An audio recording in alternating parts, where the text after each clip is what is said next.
I was asked to make a pitch before I speak. So there's an old saying in Yiddish, I'll translate it, but it goes over much better in Yiddish, that there's this rabbi that got up to speak. He says, "Farach gei reden will ich sagen etliche Wörter." Before I speak, I want to say a few words. So, in 1923, about 90 years ago, 89 years ago, a young Polish rabbi stood up at a conference in Vienna. It was the World Conference of Agudath Israel. All the leading rabbis from Europe, many rabbis from America, from Israel, were in attendance. This young rabbi's name was Rabbi Meir Shapiro. And Rabbi Meir Shapiro had a dream. Not a dream when he slept, but he had a vision. He had a vision of uniting the Jewish nation through Torah. And he depicted a scenario where a Jew from Berlin and a Jew from Vilna would meet on a train and they'd be studying a common topic. And Jews throughout the world, whether they'd be in Turkey or New York or Morocco or Hungary, would all be studying the same page of Talmud every single day. And he pointed out that the Talmud page itself, the page of the Talmud, the Mishnah was written in Israel. The Talmud was written in Babylon. The commentators, Rashi was in France. The Tosas was in Germany. Jewry united through Torah. And that was the portrait that he painted. It was many years before Hitler.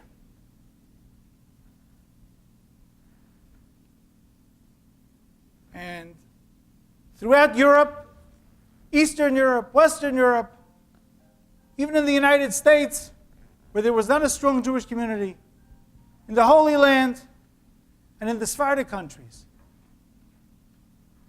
tens and hundreds of thousands of Jews signed on to a program that was known as Daf Yomi, a page a day.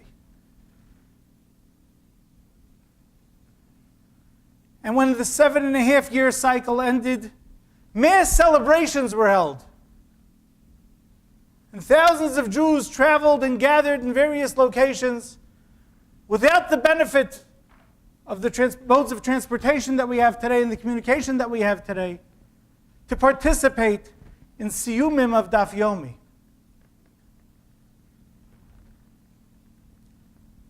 And then came Hitler.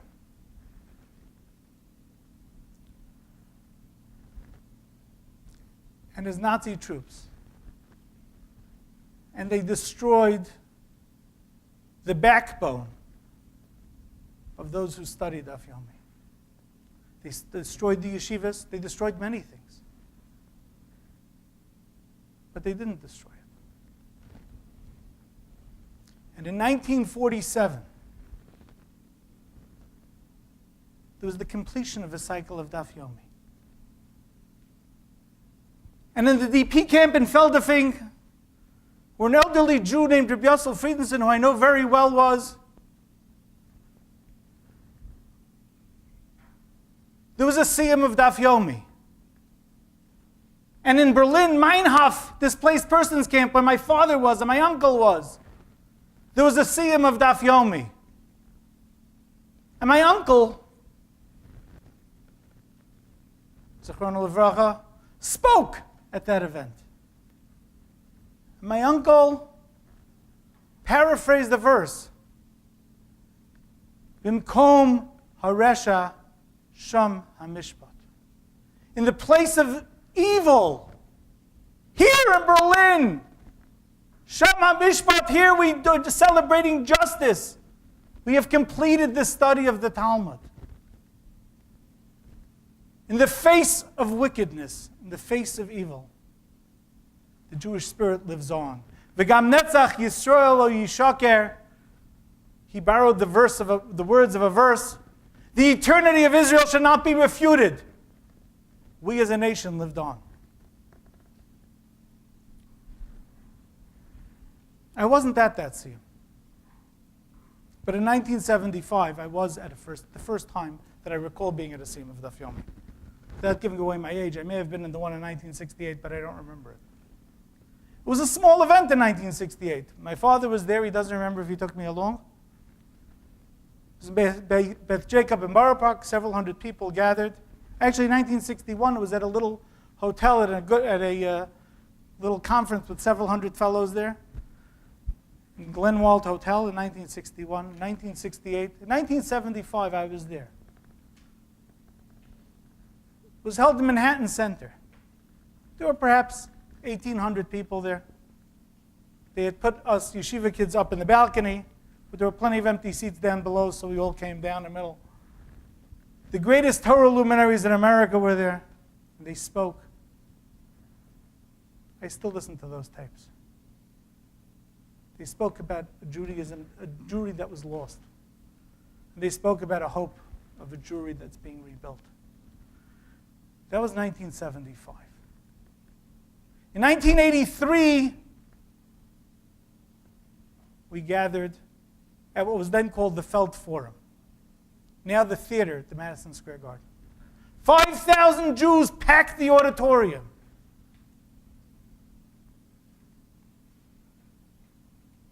In 1990, we took over the entire Madison Square Garden and the theater. In 1997, we expanded, took over Nassau Coliseum as well.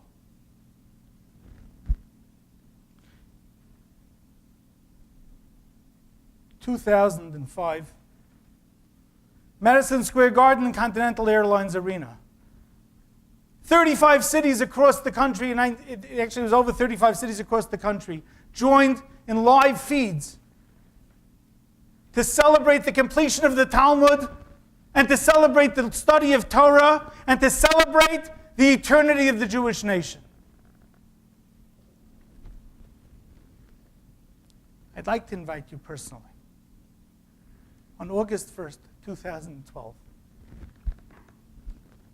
I will, God willing, be joining my wife, my parents and my in-laws, my children, some of whom are parents themselves now, and 90,000 other Jews at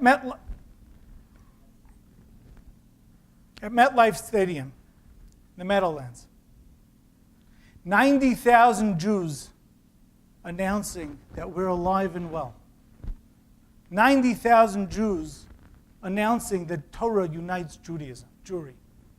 90,000 Jews acknowledging that the Torah is, in the words of Heinrich Heine, who was no Orthodox Jew, the portable homeland of the Jewish nation. Oorah has secured quantity of seats, and we'd like to invite all of you to join us. Please do. It's an event that I promise you will not forget. Please call the office. Rabbi Rosenfeld will give you the number of the office. Please join us.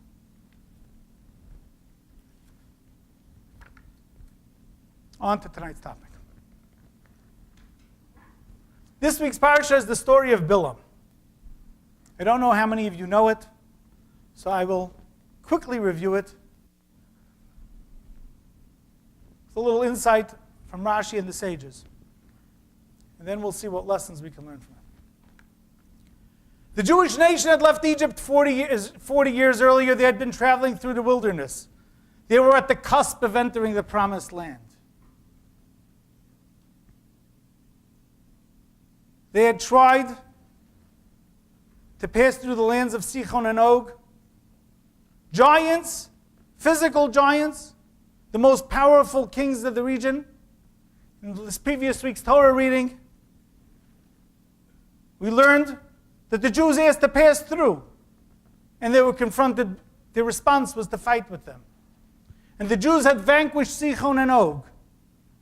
Again, these were the two kingdoms that were the most powerful kingdoms in the region, and they had promised to protect everybody else. Now they had been taken over. The king of Moab was nervous. The king of Moab, the nation of Moab, had an enemy called Midian. In the face of the common enemy, the Jew, quite a frequent event in history, these enemies made peace. Somehow, all the internecine squabbles among the Arab nations fall to the side when it comes to taking on Israel. Hasn't changed in several thousand years. Moab and Midian, two avowed enemies, joined together to fight the Jew. Moab came to Midian because Moshe had lived in Midian. As we know, when Moshe escaped Egypt, he ran to Midian. And the Moabites asked the Midianites, what's the secret? How can we overcome this fellow? And they said, Moses is a prophet. His power is in his speech. You got to hire somebody who has a similar power. There was one such person. His name was Balaam. Balaam, our sages tell us, was a prophet on the level of Moshe himself. Although God didn't speak to him during the day like he did to Moshe,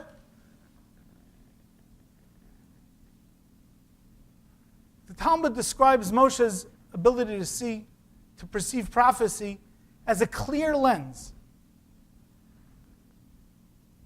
Other prophets saw God through a haze.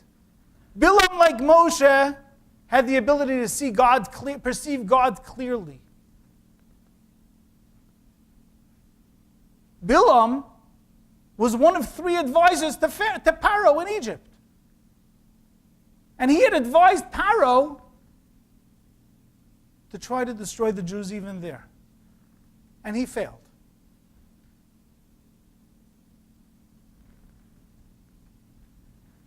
Clearly, Moab, Midian, Balaam all recognized that wars, after the Jews did away with Sichon and Og, were not going to be effective against the Jews. So, Balak sent Balaam a message. I'll make it worth your while.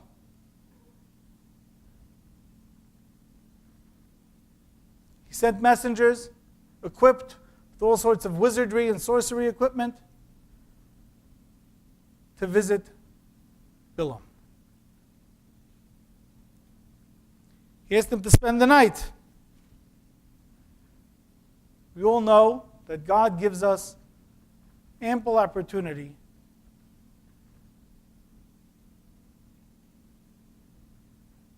to succeed or to fail in our tests. So God appears to Balaam and he says, who are these people? And Balaam goes, aha, God doesn't know who they are. That means he doesn't know everything. This is a fellow who has prophecy, who God speaks to. A little later, we'll discuss how this happens.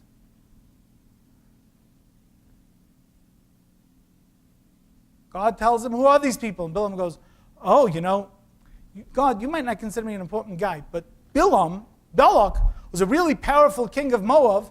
He actually took over Moab. He thinks I'm important, and he sent these guys to talk to me because he wants me to go to curse the Jews. God tells him, the Jews don't want your curses. So he says, okay, I'll go bless the Jews. He says, the Jews don't need your blessings. Just stay put.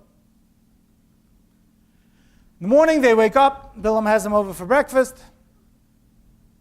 And he tells them, listen, guys, you're important guys, but you're not really the top-level people. I'm a prophet. So I had a chat with God last night. God told me that it's inappropriate for me as a prophet to go with you guys. You're not like important enough. Maybe, if Balak sends some more important people, maybe cabinet ministers, viceroys, really important people, maybe then God will consider it. But right now, this is like really dissing God. There's no way to go. I can't go with you.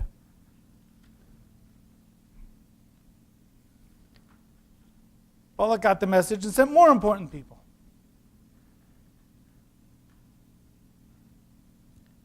So Balaam tells him, listen,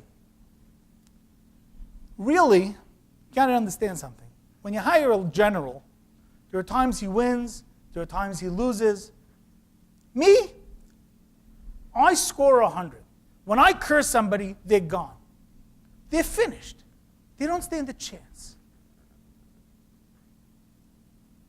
I deserve to get paid at least a house full of gold.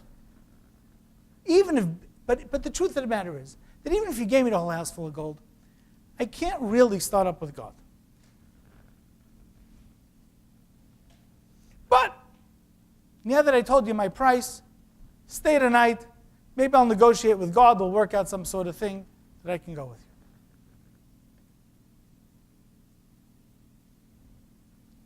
Sure enough, that night God appears to him again. HaKadosh Baruch Hu Hashem appears to him again.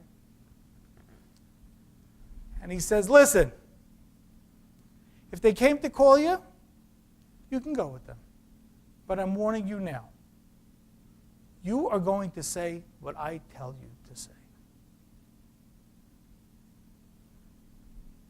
Balaam, ever the optimist, gets up early, bright and early. He's all excited. He wakes them up. I'm coming with you. He saddles his own donkey.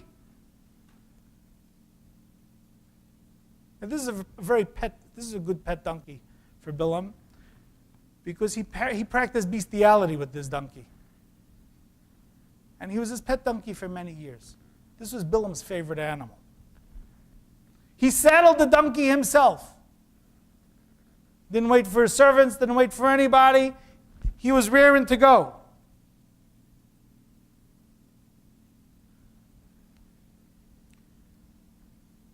God sends down an angel to stand in the way.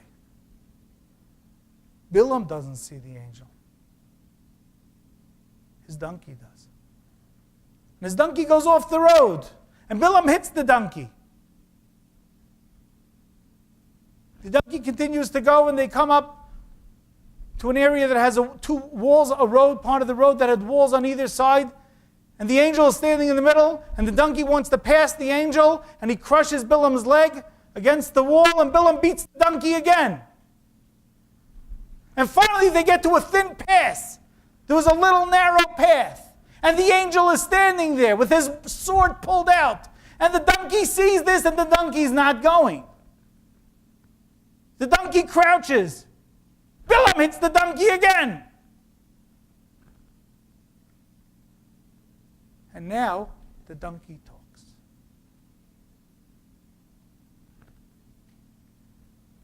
Why did you hit me 3 times? Now, I don't know about you, but if my car, not my GPS, if my car started talking to me, I'd be very worried. Balaam was unfazed. Balaam goes, what do you mean, why did I do this? Why did I hit you? You went off the road. If I had a sword, I would kill you. The donkey goes, I've been your pet since you were a kid. You know about our relationship. Have I ever done this to you before? Balaam goes, no. Then, Balaam sees the angel.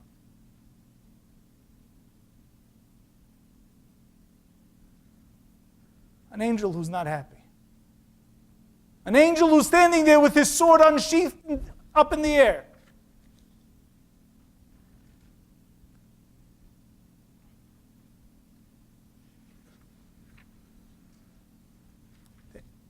Balaam bows down. he realizes this was not something he was expecting. The angel says, the donkey saw me. The donkey was scared. If it were up to me, I'd kill you and let the donkey live.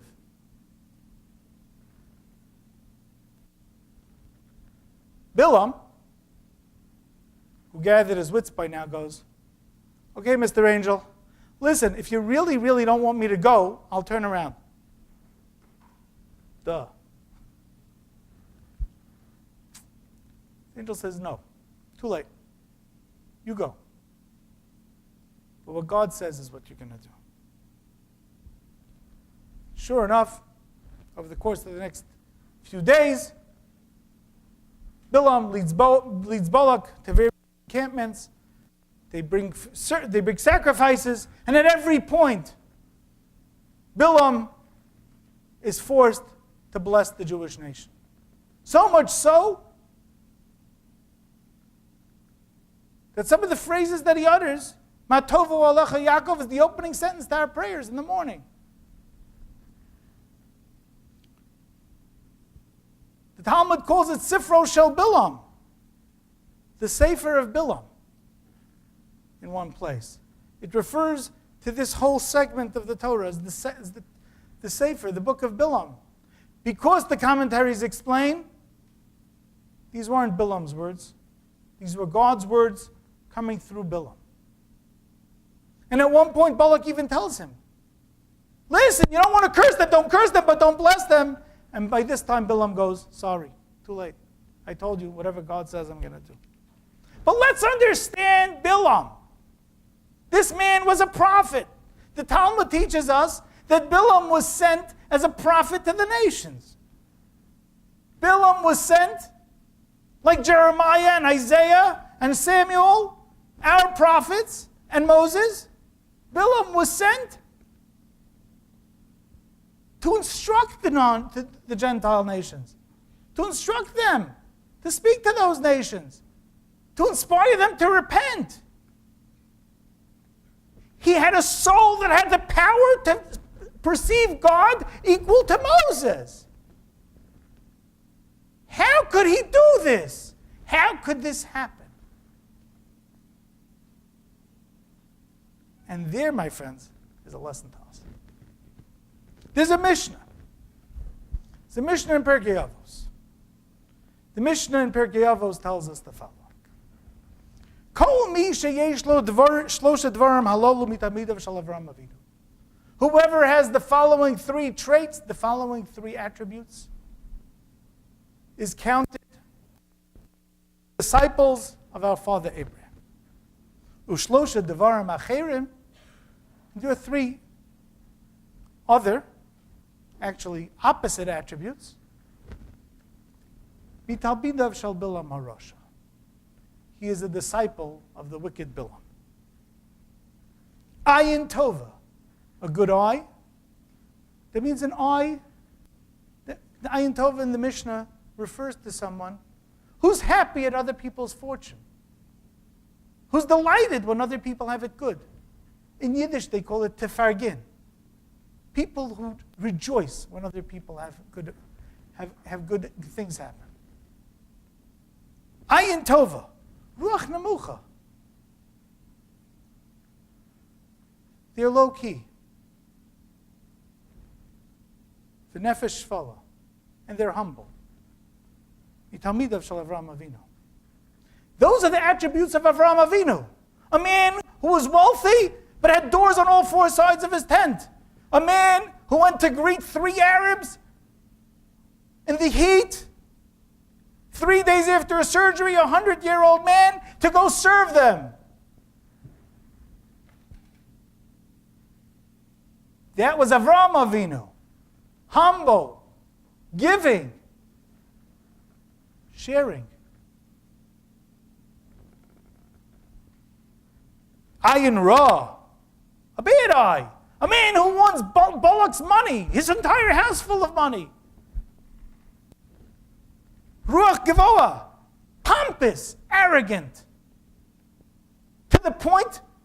Then he could believe he tricked God. V'nefesh rechava. His sights are held high. He wants to take over the world, conquer the world. Mitalmidav shel Balaam harasha. The Mishnah goes on, brings down some verses. He says, what's the difference between the two? The disciples of Avrohom enjoy this world, and they gain the world to come. The disciples of Balaam, not only do they lose the next world, but they don't even get this world. Lo yechatzu yamein. They don't live half their lives. Nobody's ever fulfilled. They never get what they want. What's this all about? Man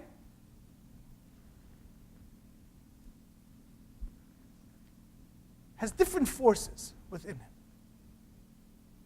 Long before Freud developed his theories and psychoanalysis of id, ego, and superego, our sages knew about it.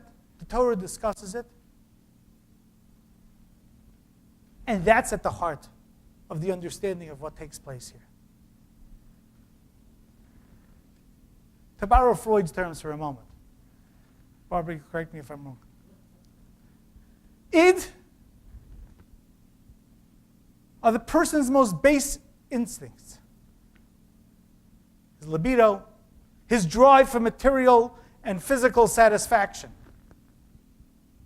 It's unbridled, it's relentless.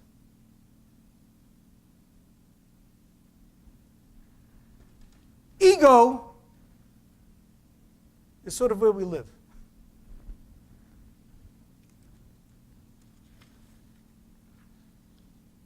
It tempers the id with reality. It tempers the id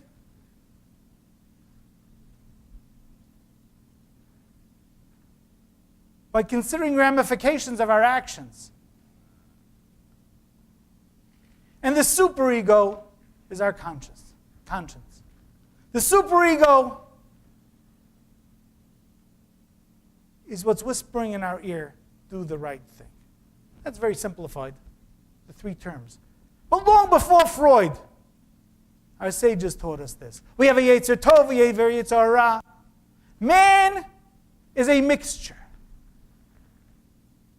Man is Afar min ha'adama. Man was made from the earth. Vayipach ba'apo nishmas chayim. And God blew within him a living soul. And our sages teach us, the Zohar, man de nafach midilei nafach. The soul is a bit of godliness within each one of us. Where we differ from Freud, fundamentally differ from Freud, is that according to Freud, the id can't be changed. And the Torah tells us that we can change our id. The Torah tells us that we could change ourselves. The Torah is meant to change ourselves. Animals on 4 feet, their heads face down. Man walks on 2 feet, and he has an option of where to look. Man could look up to the heavens, or we could look down like the animals do. The choice is ours. And that's where the difference is between Balaam and Avrohom.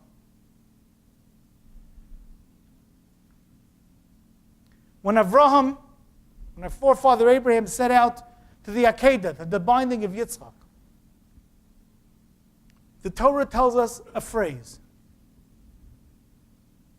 Vayachavosh es chamoro. He bridled, he saddled his donkey. Chamor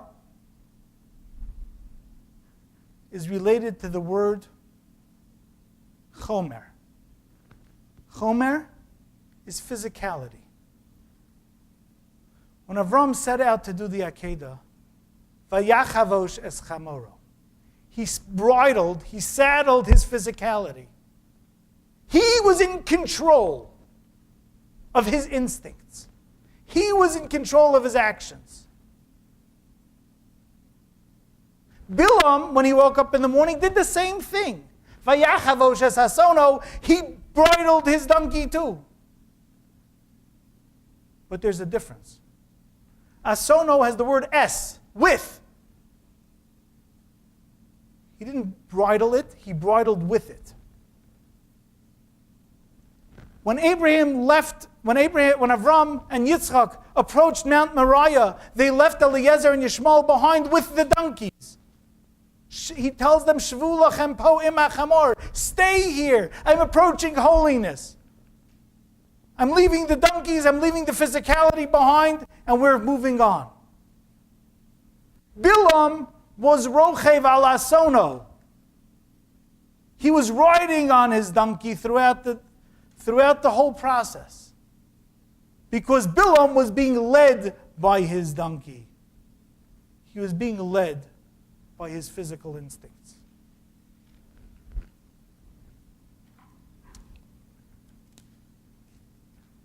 Rabbi Yeshua Omer, the Mishnah tells us, Rabbi Yeshua tells us, ayin hara, a bad eye, v'yetzer hara, and the evil inclination, v'sinas habrios, and hatred of people, motziin es ha'adam min ha'olam, remove the man from the world. Mishnayos, the Mishnah tends to be succinct. It should say motziin adam min ha'olam. They take a man out from this world. Es ha'adam means the man. What that means is, there's another similar Mishnah. Rabbi Elazar Kapar says, Hakina, jealousy, v'hataiva, desire, passion for pleasure, the pursuit of pleasure, v'hakavod, and the pursuit of honor, motziin, similarly, motziin es ha'adam min ha'olam, they take the man out of this world. Because the human being can continue to live in this world with these midos. But his humanity, es ha'adam, the component that is human about him, ha'adam, is lost. He'll remain an animal. Balaam was alive, but he was rochev al hasono. He didn't control his passions controlled him. His donkey controlled him. He rode wherever his donkey went. Avraham knew to leave the donkey behind. And the Mishnah tells us a fascinating thing. There's another Mishnah that speaks to the same issue. Ben Zoma tells us these midos of kinah, taiva, and kavod, of jealousy, can be used properly. Ben Zoma Omer Ezehu Chacham, or quite the contrary, maybe. We'll see. Ben Zoma says, who's a wise man? Halo made me kol adam. A person that will learn from anybody.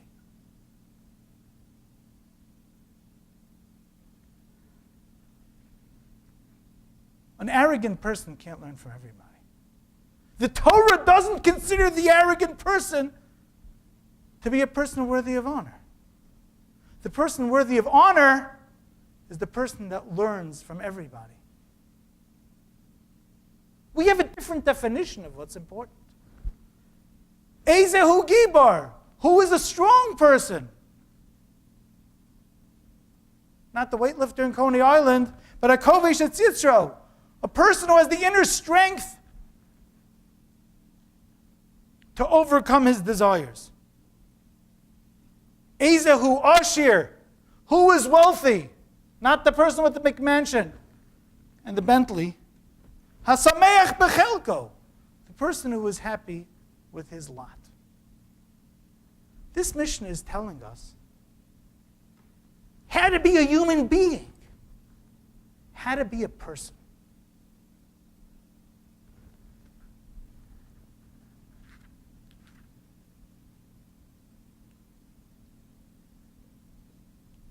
A gorilla could lift far more than any human being can.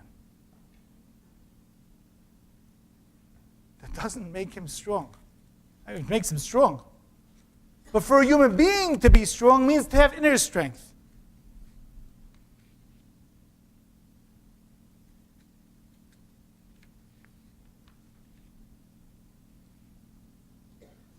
When Balaam rode his donkey perceived the angel. His donkey was being a donkey. His donkey was being on the level that he should be. His donkey was able to see an angel. But when Balaam rode his donkey, he couldn't see the angel. Because Balaam wasn't being a human being. Balaam wasn't Balaam the prophet then. He had forsaken his humanity in the pursuit of Kina, Taiva, and Kavod. In the pursuit of Ayin Hara, Yetzer, of all those midos that we learned, Nefesh Rechava, his arrogance, his desire to do ill to others. He was so overcome with that he, the prophet, couldn't see an angel. How did Balaam intend to curse the Jews? God told them they're blessed, you can't curse them. The Gemara in Berachos tells us that there's a split second in the day. Keil Zoim B'chol Yom. God is angry every day. There's a split second every day.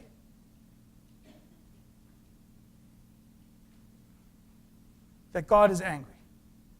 Balaam knew that second, knew how to reckon that second. And the Navi tells us, and it's the Haftorah for this week's parasha, that on those days that Balaam stood ready to curse the Jews, on those days God didn't get angry because he knew that by the laws of the way things work. But Tosfos asks a question. It's a split second. What can Balaam say that would curse anybody in a split second?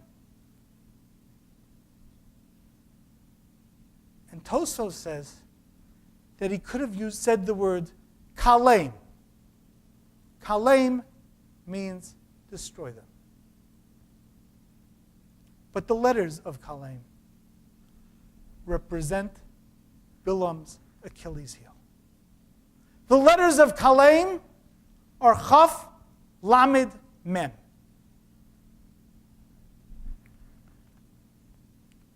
The letters of melech, king, are the exact opposite. Mem, lamed, chaf. Moach, lev, kaved. Moach is the mind, lev is the heart, kaved is the liver. To invoke an old Abbott and Costello routine, if I may. My heart says yes, my mind says no. And Costello goes, and what do you hear from your liver? Balaam's power was kalem. First the liver, your impulse. Then the lev, the passion. And then the mind. Kalem, chaf, lamed, mem. The Jews would be destroyed by living a life of kalem, by living a life determined by emotions and by instinct. Because our natural instinct, Yetzer lev hara, Yetzer yev adam man ram and Oorah, our evil inclination is within us from when we're born. Our natural instinct is for passion. Our natural drive is for passion. Is for all those bad things. Our job is to turn it around. To rule over our emotions, to be a melech over ourselves. To rule first and foremost over our own bodies and our own passions. The first mitzvah the Jews were given as a nation to do, they were given the mitzvah of Kiddush Levana, to sanctify the moon. But that wasn't for everybody to do. The first mitzvah that the Jews were given was to bring the Korban Pesach in Egypt. That they were given as a Jewish nation in Egypt. And the Korban Pesach had to be roasted, rosho, al kira'ov va'al kirbo. The head over the feet, over the insides. The head goes first.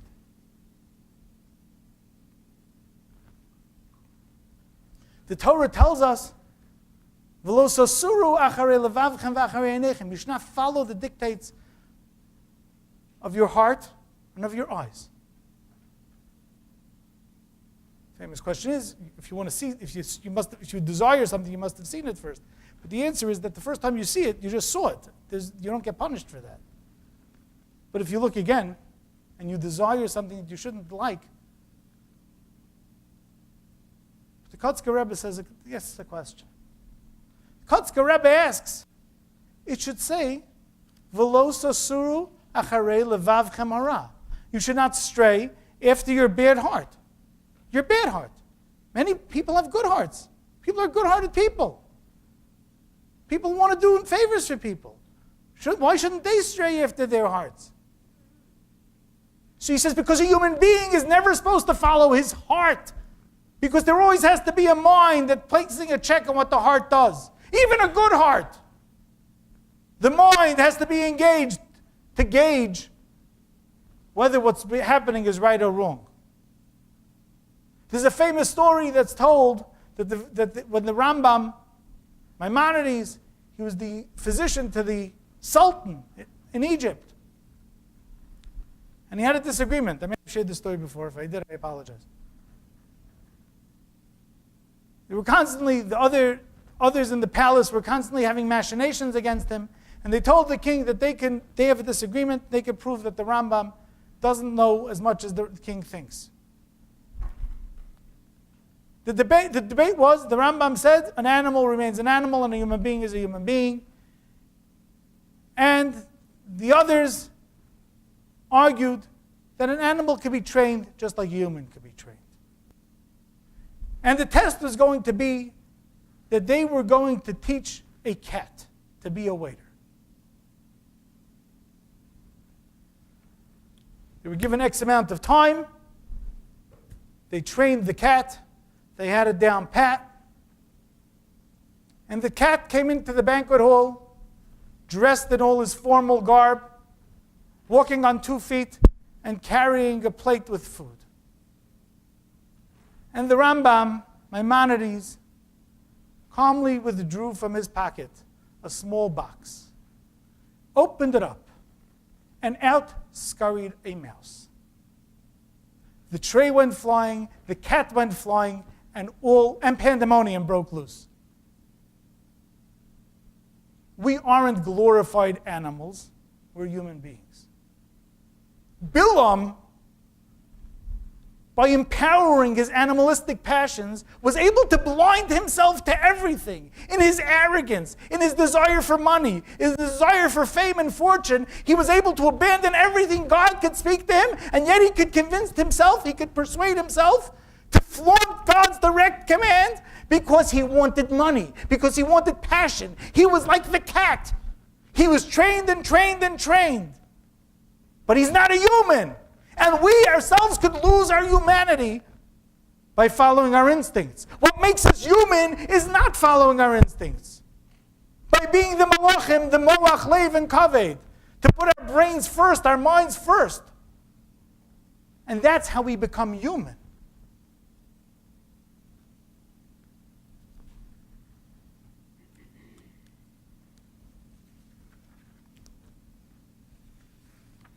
I'd like to share 2 stories with you. One is a Hasidic fable, and one is a story written by a leading businessman in the United States. There was a Rebbe. The story is told of a Rebbe, grandson of the Kotzker Rebbe, who traveled through Europe, through the Pale of Settlement in Poland,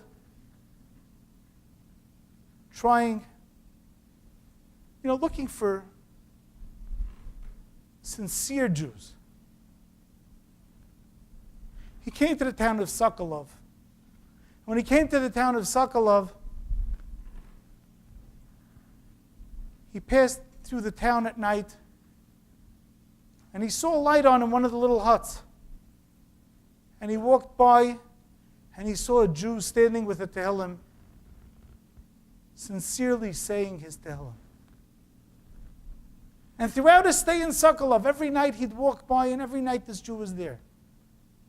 And he was always hesitant to disturb him. There seemed to be some aura of holiness there. And finally, before he left the town, he knocked on the door. And he said, Shalom Aleichem, who are you? He said, I'm Moshe the water carrier. What's special about you? What's with you? He says, everything's fine. Baruch Hashem, thank God. Everything's wonderful. He says, there's nothing special about me.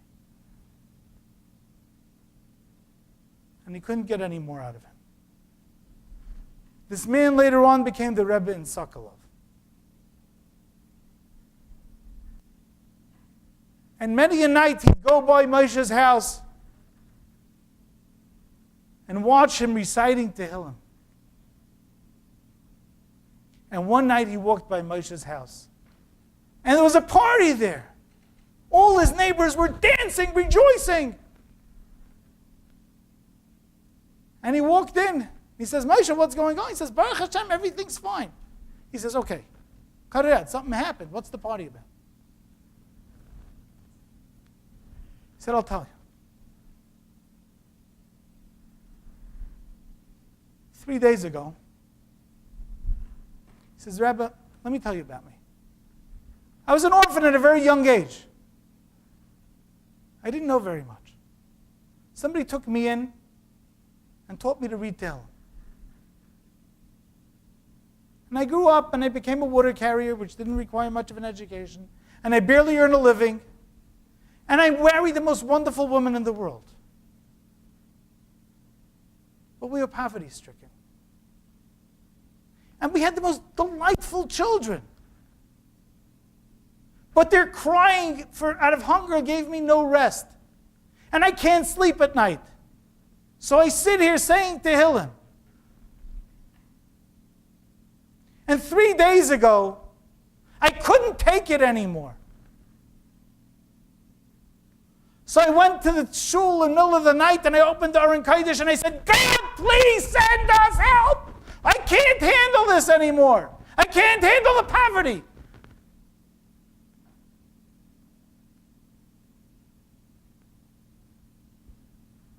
And the next morning, as I carried my water over my shoulders, I walked by the shul. And I found 1,000 rubles on the ground. And I was delighted. I was overjoyed. My wife I rushed home and I decided I'm not telling anybody about this for 2 days for fear that who knows what. My wife looked wonderful. The kids looked great. Nobody knew I had the money, but the whole world was changed.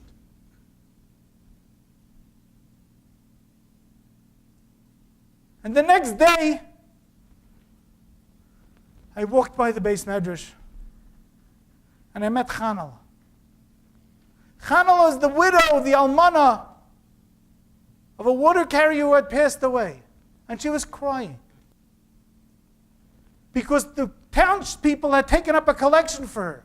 And they collected 1,000 rubles. And she lost it. And I realized that those were the 1,000 rubles I found. And I went across the street and I shouted at God. I said, couldn't you give me 1,000 rubles that didn't come from her? And I couldn't take it. I was angry at God. Who needed this? Why did he do this to me? But there was no way I was giving up the 1,000 rubles.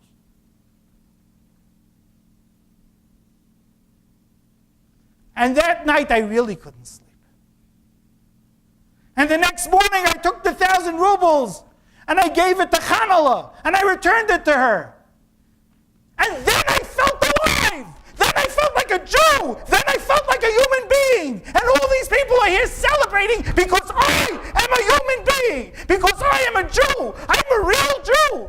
Because I did what I have to do. I overcame my challenge. And now I'm alive. And that is the lesson that Balaam never learned. I'd like to share with you another story. A story written by Howard Schultz. Not to be confused with Charles Schultz of Peanuts fame. Howard Schultz is the chairman of Starbucks. And this is an excerpt of an article that he wrote in the Harvard Alumni Paper magazine, where I originally read it, but I can't find it there now. So I found it someplace else. He's writing an article. The article is called A Blanket of Trust.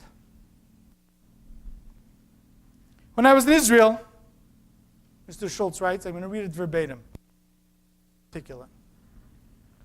When I was in Israel, I went to Mea She'arim, the ultra-Orthodox area within Jerusalem.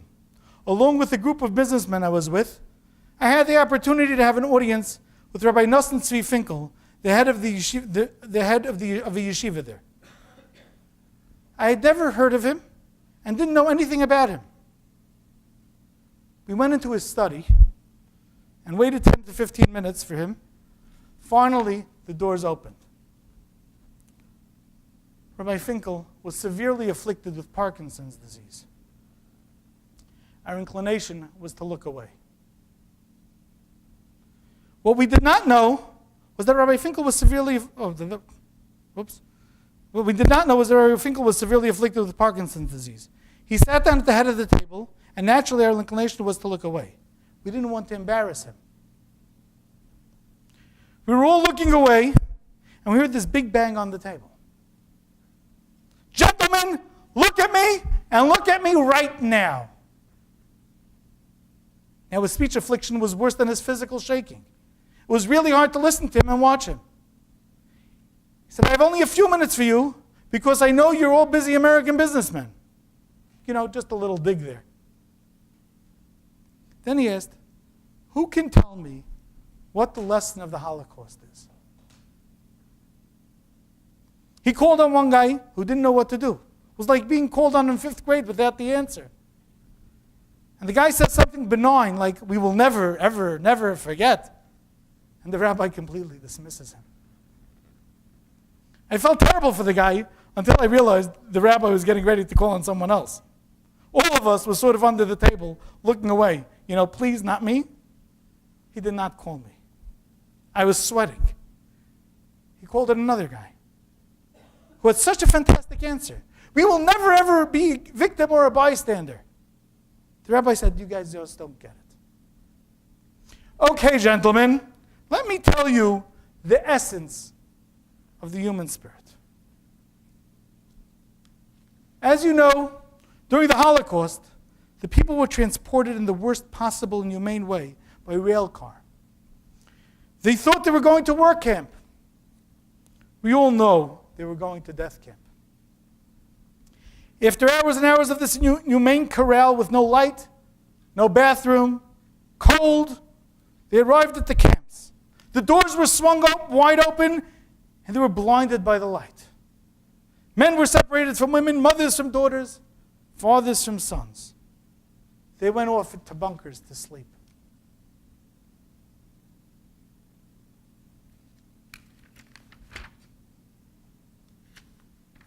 Okay? Page fell out, so I'll have to do it from memory. Some of the people were given blankets. Others did not. The bunkers were cold, freezing. The uniforms were threadbare.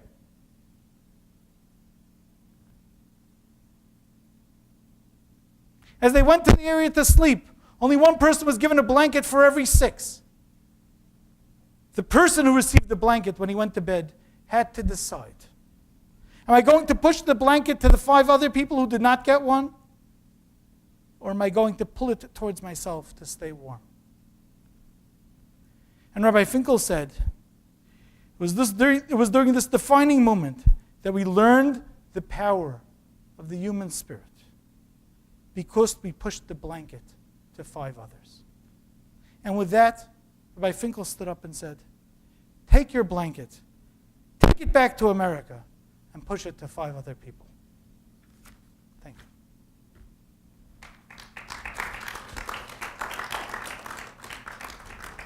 Any questions? That was pretty easy. That's it. Rabbi Biderman, No thank you questions. Oh, got my mic. I'm in business. Thank you, Rabbi Biderman, for such a spirited. When I told our audience we have a special guest speaker, I knew what I was talking about, Rabbi Biderman. As modest as you are. Enough. But thank you so much. Yeah. Well, as we take questions on any subject, on this subject that Rabbi Biderman spoke about, or any other subject, feel free. I'll pass the mic around. Joe? Rabbi, we know, as you said, the 2 people who accompanied Avraham and Yitzhak. Right. In fact, when the Torah says he took his 2 lads, Right. we know who the 2 lads were. Who were the 2 people who accompanied Balaam? We don't know. We don't. Actually, the truth of the matter is, Targum Yonasan does give us 2 names. If you have a big chumash here, we can take a look. Not Mikros Gedolos. That's the Mikros Gedolos chumash. I can get you the names later.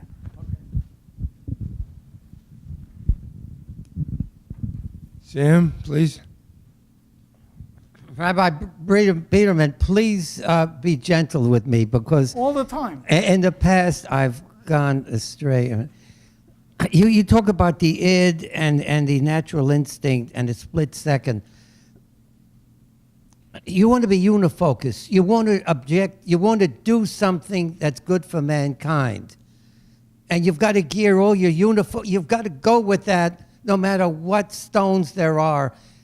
Isn't it almost human to deviate a little bit and Sure. be Samson and Moses, and they all deviate, but how do they know when you're doing something wrong? How do you... Sometimes you don't. What we do is we study, and we do the best that we can. There's a verse that says, "Ein adam tzadik ba'aretz asher ya'aseh tov v'lo yachta." There is nobody that does in the world that does good and does not sin. The Torah, the Talmud tells us that there are 4 people who died without personally sinning. None of them, well, one was Yishai, the father of David. One was Kilev, the son of David. One was, I think, Binyamin ben Yaakov, who the 4th one escapes me right now.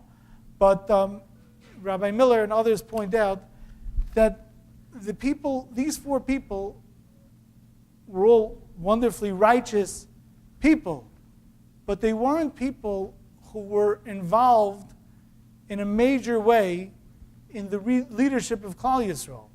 They were not people they were the father of a king, the son of a king, but they weren't the king, because a king has to make decisions. A leader by nature has to make decisions. And a person that makes decisions and a person that's involved in things will sometimes make mistakes. I have a friend, I know a guy who edits a newspaper, and he publishes a newspaper, and the newspaper was founded by a great rabbi in Israel, in Bnei Brak, and he asked the rabbi, he said, but what's going to happen? I'm going to make a mistake. He says, that's why there's a paper tomorrow. It happens sometimes. If you do things, you're going to make mistakes. God's not out to kill us. God's not out to get us. You know, somebody gave me a great marshal just this week. The mitzvahs, we discussed this previous times that I spoke here, the mitzvahs are opportunities. Imagine you're in a basketball game, and you have a foul shot, right? You have a foul shot. Somebody hit you. I don't know if you guys know about basketball. What happens is somebody hits you from the other team. You have an opportunity. You don't get a point. What happens is you have an opportunity to take a shot. And if you get it in, you get it in, and you get a point. And if you don't get it in, you don't get it in, right? But when somebody takes a foul shot and he gets it in, everybody cheers. And when somebody takes the foul shot and he misses, everybody goes, right?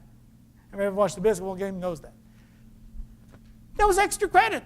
Mitzvahs are not extra credit, but I'm just saying. God gives us opportunities. He understands. Moshe Rabbeinu, when he went up to heaven to get the Torah, so the Malachim said, tell God, we don't get this.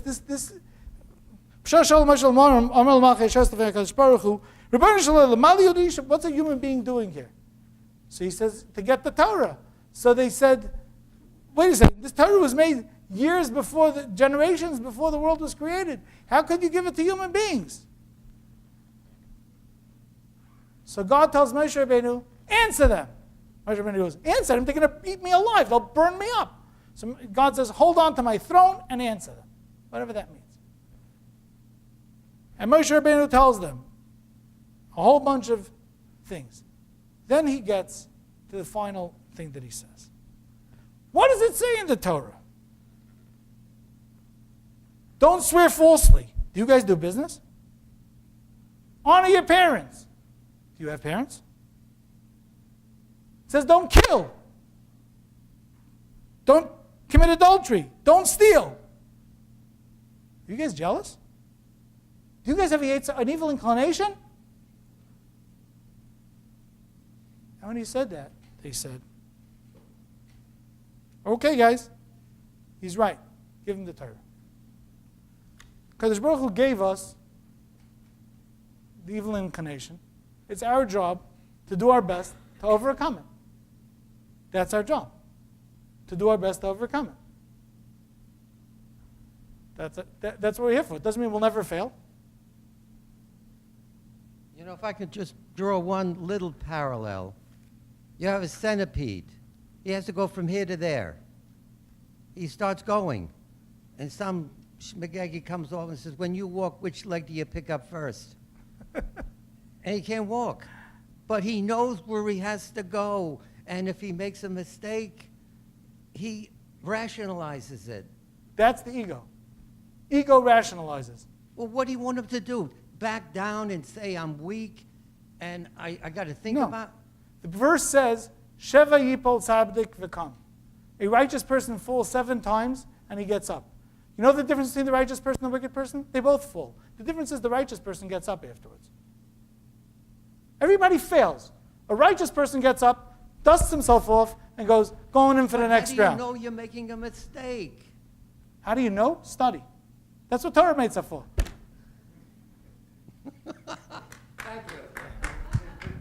Thank you, sir. May I just add that we have a joke, we Jews have a joke, that only the Pope never makes a mistake. That's right? correct. By us, this parsha, we had Moses made a mistake. Well, we have to... Well, in the most simple level. He made an error. He made an error of judgment. A misjudgment. So, truth is there to... Right. The Torah was given to human beings where no one's perfect. Right. We're not meant to be available. And even our greatest Jew that ever lived, Moshe Rabbeinu, made an error, whatever level that error was on, and Hashem punished him for it. So that speaks for itself where the truth lies. Barbara? I have 2 questions. I still really don't understand the purpose of the donkey, why it was a donkey. Why was a donkey? Why the donkey saw. What? Because I believe because the donkey was, for a moment, I'm just going to digress. There are 4 levels or 5 levels of creations in the world. Let's stick to 4, it'll keep it much simpler. There are inanimate objects, there's vegetation, there's animal life, and there's humans. In Jewish philosophy, those are the 4 basic.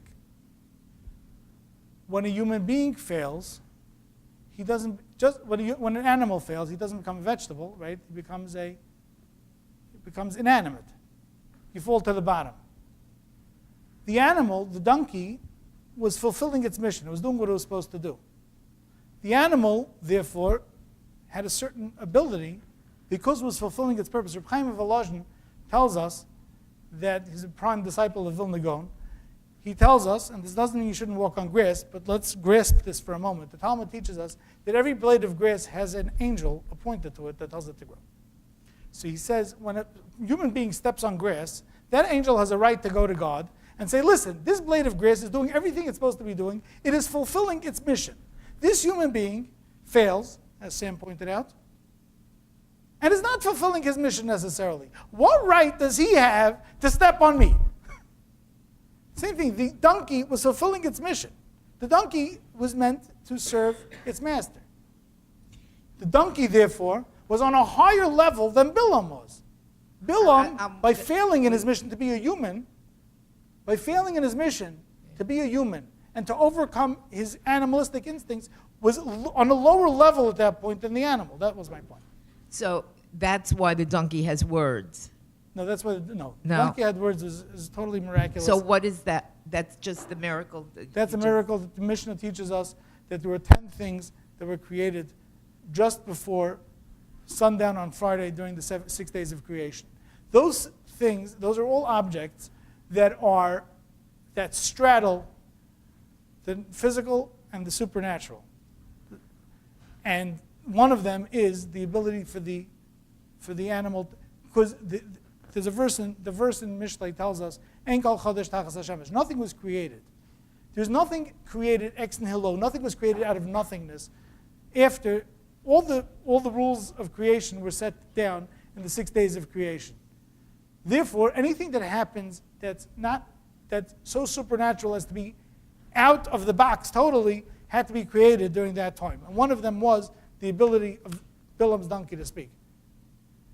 That's how out of the box it is. I have one other. Sure. In that same story is Pincus. Yes. Did he act out of passion? Did he use his mind? Pincus did not know what to do, it says. And he asked Moshe, didn't you teach us that we have a right when somebody is doing what Zimri is doing to kill him? And Moshe Rabbeinu says, yes, I did teach that to you. So it was a logical It wasn't passion. an act of passion. It was an act of passion checked by the intellect. He didn't just go kill him. He went to check with Moshe first and said, hey, didn't you teach us that that's the law? And he said, yes. And then he killed him. You're welcome. It wasn't anger. It was passion motivated by, but it was checked by the intellect. That's the difference. My Yedo Barber made the Rashi on the speaking donkey. He also was a measurement that Balaam was so arrogant, he said, I can understand the intelligence of the Almighty, and there he couldn't even understand the intelligence of his donkey. So there was He completely underestimated his donkey. He completely underestimated his donkey. Moral of the story is, if you have a donkey, don't underestimate him. So brought him down a notch. Yeah. Question on this subject or any subject? Okay. Rabbi Biderman, thank you very much. so much. And thank you, everyone.